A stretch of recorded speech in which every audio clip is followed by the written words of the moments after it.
যেখানে বক্তব্য দেব ইনশাআল্লাহ আমি শিয়াদেরকে সাইজ করবো ইনশাআল্লাহ। এটার প্রতিজ্ঞা আমার। আপনারা আমার বিরুদ্ধে যেতে পারেন, কিন্তু শিয়াদের ছাড় নাই। আগে মনে করতাম বাংলাদেশের অধিকাংশ মানুষ মুসলিম, এখন দেখছি অধিকাংশ মানুষ শিয়া। তাও কোন শিয়া? রাফেজি শিয়া। কারণ এখন সবাই কার পক্ষে? ইরানের পক্ষে। বুদবুদ করছে। ইরানের ভালোবাসা আপনাদের মনে কি গেঁথে গেছে? এই জটলা ছোড়াতেই হবে। আপনি জানেন শক্ত মাটিতে আস্তে কোপ লাগলে উল্টা আপনার কপালে লাগবে। কোপটা মারতে কিভাবে? ভিতরে ইবলিস যেভাবে বাসা বাঁধছে ওইটা পারমাণবিক বোমা ছাড়া ওটা আঘাত করে ভাঙ্গা যাবে না, ঝাড়তে হবে ওইভাবে। কি ভুল বললাম? শয়তান যতদিন থেকে বাসা বেঁধেছে, রাসূল সাল্লাল্লাহু আলাইহি ওয়াসাল্লাম বলছেন যে ইয়াখরুজু দাজ্জাল মিন ইয়াহুদিয়াতি আসবাহান ওয়া মা'হু ৭০,০০০ মিনাল ইয়াহুদ লা হাওলা ওয়ালা কুওয়াতা ইল্লা বিল্লাহ। রাওয়াহু আহমদ ১৩,৩৪০ নম্বর হাদিস, সনদ সহিহ।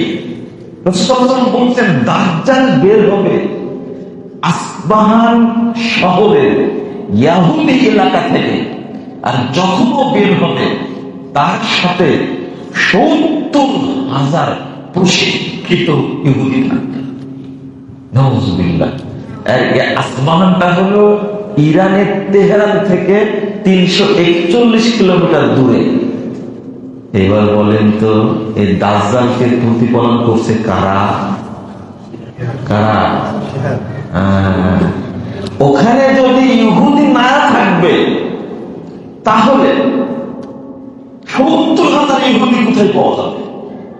বুঝেননি? ৭০,০০০ ইহুদি পাওয়া যাবে কোথায়?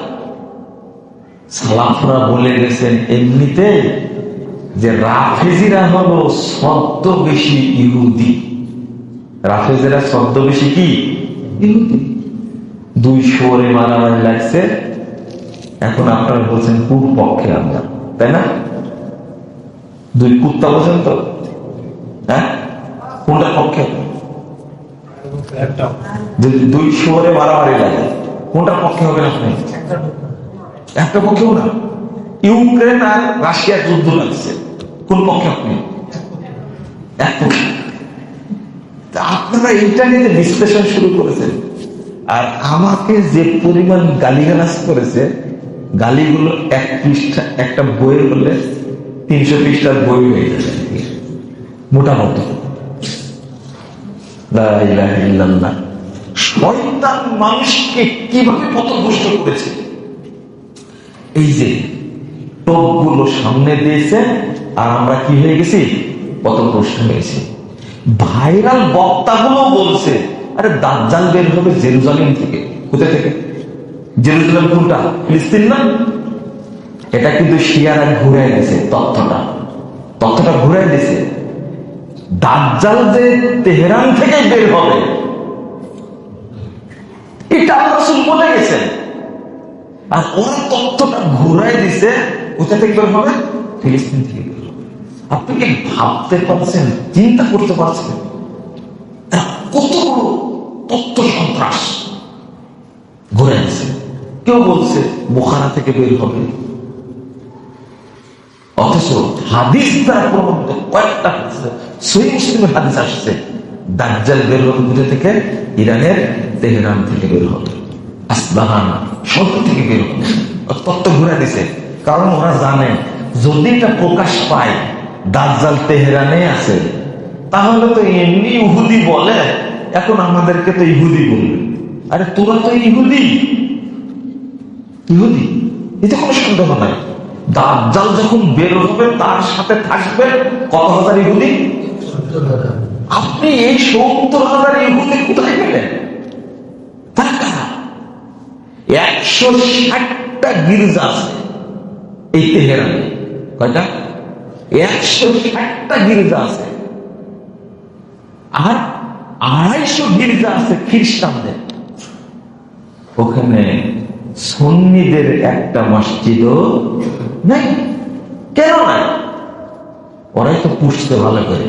যাক, চলো আমরা আর আসার কথা বলি এখানে, একটু পরে আমার সময় শেষ হয়ে যাবে। সেটা হলো যে আমরা শয়তানকে কখনো ঠাঁই দিব না, শয়তানকে ঠাঁই দিব না। শয়তান কাকে গ্রেফতার করতে পারে এটা জানেন আপনারা? শয়তান কার সাথে থাকে? আল্লাহ রাব্বুল আলামিন বলছেন, হাল উনাজ্জিলকুম আলা মান তানাজ্জালু শায়াতিন। শয়তানরা কাদের উপরে নাজিল হয়? তানাজ্জালু কুল্লা আফলাকিন আসীম। আল্লাহ বলছেন সূরা শুআরা 221 এবং 222 নম্বর আয়াত, আল্লাহ বলছেন শয়তানরা নাজিল হয় আলা কুল্লি আফলাকিন আসীম, যারা মিথ্যাবাদী, চরম মিথ্যাবাদী এবং বড় পাপী। তাহলে প্রথম কাজ যেটা করে ইবলিস, আপনাকে আগে বেদাত করায়। কি করায়? বেদাত করায়। আর পাপের মধ্যে সবচেয়ে বড় পাপ কি? শিরক। তারপর বড় পাপ কি? বেদাত। এটা ইবলিস যেটা করে আমি সেটার উপরেই আছি। তাহলে এক নম্বর হলো মিথ্যাবাদী, তার উপরে নাজিল হয় সেটা। রাসূল সাল্লাল্লাহু আলাইহি ওয়াসাল্লাম বলছেন, 2033 নম্বর হাদিসে মুসলিম আসছে, এই হাদিসটা একটু মনোযোগ দিয়ে শুনেন। ইন্নাশ শাইতানা ইয়াহযুরু আহাদাকুম ইনদা কুল্লি শাইইন মিন শানিহি। নিশ্চয় শয়তান তোমাদের প্রত্যেক কাজে, প্রত্যেকটি মুহূর্তে উপস্থিত হয়। ইনদা কুল্লি শাইইন মিন শানিহি। জটিল একটা ব্যাপার হলো, আপনি সালাত আদায় করছেন, সিয়াম পালন করছেন, জিকির করছেন, সব জায়গায় কে থাকে বলেন? শয়তান থাকে। ইয়াহজুর, ও হাজির থাকে, শয়তান থাকবে। এই যে এখন যে বসে আছেন আপনারা, এখানে কি শয়তান নাই? এই এলাকায় যত বুড়া শয়তান, অভিজ্ঞ শয়তান, শয়তানের কাছ থেকে সবচেয়ে বড় পুরস্কার পেয়েছে যে শয়তানগুলো, এরা কিন্তু এখন এখানে আছে। বুঝেননি কথা? কারণ ওরা জানে যে এই সুপানের ছেলেদেরকে যদি পথভ্রষ্ট করা যায়, তাহলে ইচ্ছে ভালো নেকির কাজ আর কিছু নাই। এটা ইবলিসের কাছে। কথা বুঝতে পারলেন? কারণ এরা হলো দায়ী। আজকে যদি এই বড় বড় আলেমদেরকে এখানে না ডাকতো, তাহলে লোকগুলো আসতো না। অতএব সবচেয়ে বড় বড় কাজ জমিয়তের এবং সুলতানের দায়িত্বশীলদের। অতএব এদের পিছনে বেশি করে লাগতে হবে। তো অভিজ্ঞ শয়তান এবং বুড়া শয়তান গুলো এখন আছে। একটা দোয়া পড়ে দিত, দুইটা দোয়া পড়েন। আউযু বিল্লাহিল আযীম ওয়া বিওয়াজহিহিল কারীম ওয়া সুলতানিহিল কাদীম মিনাশ শাইতানির রাজীম। রাসূল সাল্লাল্লাহু আলাইহি ওয়াসাল্লাম বলেন, এই দোয়া যখনই পড়ে কোনো বান্দা, খালা শাইতান হাফিজা মিন্নি সাইরাল ইয়াম। আরে শয়তান আফসোস করে বলে, এই 24 ঘন্টা আমি ওকে আর ডিস্টার্ব করতে পারবো না। কে বলে? তাহলে দোয়া পাওয়ার আছে না? মুখস্থ আছে? মুখস্থ করে ফেলবে। আবার বলেন, আউযু বিল্লাহিল আযীম ওয়া বিওয়াজহিহিল কারীম ওয়া সুলতানিহিল কাদীম মিনাশ শাইতানির রাজীম। আরেকটা দোয়া ভুলে গেছি, ওইটাও শয়তানের কথা আছে। এই যে নতুন বছর শুরু হলে সাহাবীরা একটা দোয়া পড়তেন। সাহাবীরা কি করতেন? দোয়া পড়তেন। জানেন? বলেন তো কেউ। নতুন বছর শুরু হলে সাহাবীরা একটা দোয়া পড়তেন। দোয়াটা খুব সুন্দর। বলেন, আল্লাহুম্মা আদখিলহু আলাইনা বিল আমনি ওয়াল ঈমানি ওয়াস সালামাতি ওয়াল ইসলামি জাওয়াজিম মিনাশ শাইতান ওয়া রিদওয়ানিম মিনার রহমান। এত সুন্দর দোয়া। আল্লাহ তুমি এই বছরটাকে আমাদের কাছে আগমন করাও কি নিরাপত্তার সাথে, ঈমানের সাথে, প্রশান্তির সাথে, ইসলামের সাথে, আর শয়তান থেকে আমাদের দূরে রাখো, আর রহমানের সন্তুষ্টির তুমি নিকটবর্তী করে দাও। বলেন সুবহানাল্লাহ। এটা মুখস্থ নাই কেন? বাজে দোয়া সব মুখস্থ আছে, কিন্তু সহিটা মুখস্থ নাই। যদি খালি জিজ্ঞেস করি হুজুর দোয়া কি, বলে দেবে আলহামদুলিল্লাহ আলা দীনিল ইসলাম, তারপর কি আল ইসলাম হাক্কুল কুফরু বাতিলুল আল ঈমানু নূরুল কুফরু যুলমাতুল। অথচ এটা শয়তানের তৈরি করা দোয়া। কার তৈরি করা? এই শয়তান তৈরি করেছে এই দোয়া। এটা মুখস্থ আছে, কিন্তু রাসূল সাল্লাল্লাহু আলাইহি ওয়াসাল্লাম যে দোয়া দিয়েছেন ওটা মুখস্থ নাই। তাহলে এই যে বছর শুরু হলো, আমরা আল্লাহর কাছে তৌফিক কামনা করলাম যে সারা বছর যেন আল্লাহ আমাদেরকে শয়তানের ধোঁকা থেকে কি করেন, বাঁচায় রাখেন, এবং সারা বছর যেন আমরা আল্লাহর সন্তুষ্টির জন্য লেগে থাকি। তাই না? কত সুন্দর কথা। আমরা যেন সারা বছর ঈমানের সাথে থাকি, নিরাপত্তার সাথে থাকি, ইসলামের সাথে থাকি, সারা বছর যেন আমরা আল্লাহর পক্ষ থেকে প্রশান্তি, রহমত পাই।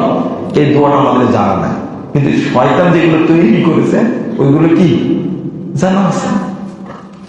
আল্লাহ যেন বোঝার তৌফিক দান করে। আরেকটা বিষয় এখানে আপনাদের বলছি, তাহলে শয়তান নাজিল হয় কার কাছে? বড় মিথ্যাবাদী আর একটা কি পাপী নাজিল হয়। এখন গুরুত্বপূর্ণ কথা হলো, শয়তান আপনার যেভাবে ধোঁকা দেয়, এই শয়তানকে নিযুক্ত করে কে? বুঝেননি কথা? নিযুক্ত করে কে? সূরা যুখরুফ 36 নম্বর আয়াতে আল্লাহ বলছেন, ওয়া ইয়াশু আন যিকরির রহমান নুকাইযিদ লাহু শাইতান ফাহুয়া লাহু কারীন। জটিল ব্যাপার। যখনই কোনো ব্যক্তি আল্লাহর জিকির থেকে, আল্লাহর ইবাদত থেকে মুখ ফিরিয়ে নেয়, আল্লাহ বলছেন আমি তখন তার জন্য একটা শয়তান নিযুক্ত করি। কে নিযুক্ত করেন? আল্লাহ নিযুক্ত করেন। কাকে? শয়তানকে। ফাহুয়া লাহু কারীন। তখন শয়তানই তার সঙ্গ হয়ে যায়।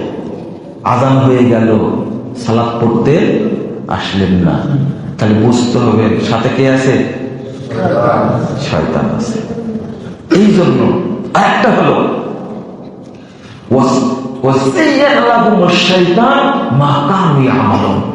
এখন আযান হয়ে গেছে, তো আপনার হাতে শয়তান আছে। কোন শয়তান?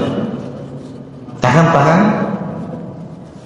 এই যে এবার ঢুকলেন ইউটিউবের মধ্যে, তার মধ্যে ঢুকলেন, ইউটিউবে ঢুকলেন, ফেসবুকে ঢুকলেন, আযান হয়ে গেছে। এখন শয়তান ওইটাকে আপনার কাছে আরো আকর্ষণীয় করে দিচ্ছে।